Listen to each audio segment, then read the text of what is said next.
Saudara, pelaku kekerasan seksual di Nusa Tenggara Barat hari ini mengikuti rekonstruksi yang digelar Polda NTB di 3 lokasi tempat kejadian perkara. Puluhan adegan diperagakan tersangka yang merupakan penyandang disabilitas. Disaksikan Kompolnas, kuasa hukum dan juga pendamping korban, Polda Nusa Tenggara Barat menggelar rekonstruksi yang dihadiri tersangka kasus dugaan kekerasan seksual. Kami sengaja menyamarkan tersangka untuk menjaga mental korban kekerasan agar segera pulih. Dari 3 lokasi rekonstruksi, semula ada 28 adegan dalam BAP. Namun kemudian berkembang menjadi 49 adegan yang diperagakan berdasarkan keterangan yang diberikan tersangka.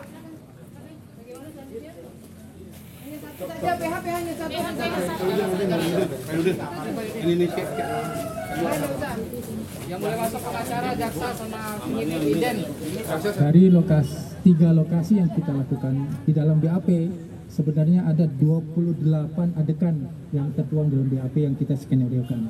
Tetapi saat ini berkembang di lapangan itu ada 49 adegan.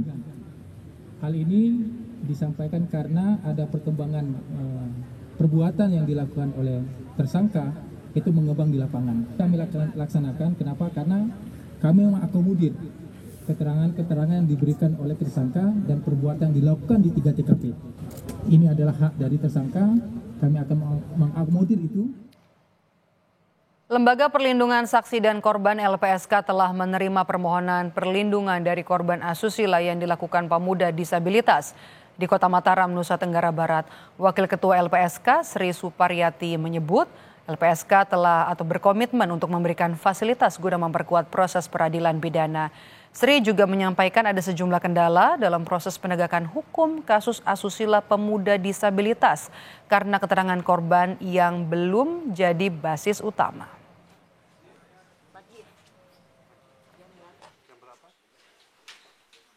Ada 4 orang korban yang mengajukan permohonan, kemudian 2 orang pendamping karena mendapatkan tekanan psikologis ya, seolah-olah kejadian itu tidak terjadi.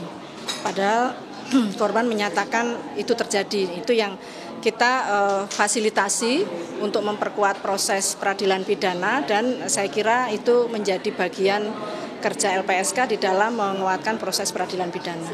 Tugasnya LPSK memastikan bahwa keterangan yang diberikan oleh saksi korban adalah berdasarkan apa yang dia lihat, dia dengar, dan dia alami. Sebelumnya, Komisi Kepolisian Nasional Kompolnas mendatangi Mapolda NTB. Kompolnas mengawasi dan juga memantau langsung proses penanganan yang dilakukan tim penyidik Ditreskrimum Polda Nusa Tenggara Barat dalam kasus dugaan kekerasan seksual yang harus sesuai prosedur, terlebih melibatkan kelompok rentan baik tersangka penyandang disabilitas maupun ke-15 korban. Kompolnas juga memastikan hak-hak tersangka ataupun korban terpenuhi.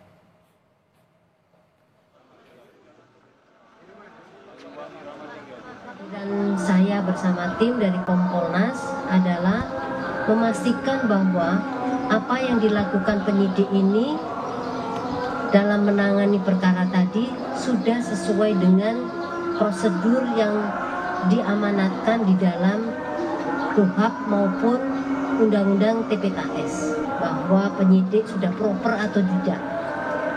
Jadi tidak hanya menangani tersangka, tetapi juga menangani korbannya. Ini dua-duanya adalah kelompok rentan. Jadi penyidik harus memahami bagaimana menangani seseorang sebagai tersangka yang kelompok rentan maupun korban perempuan kelompok rentan.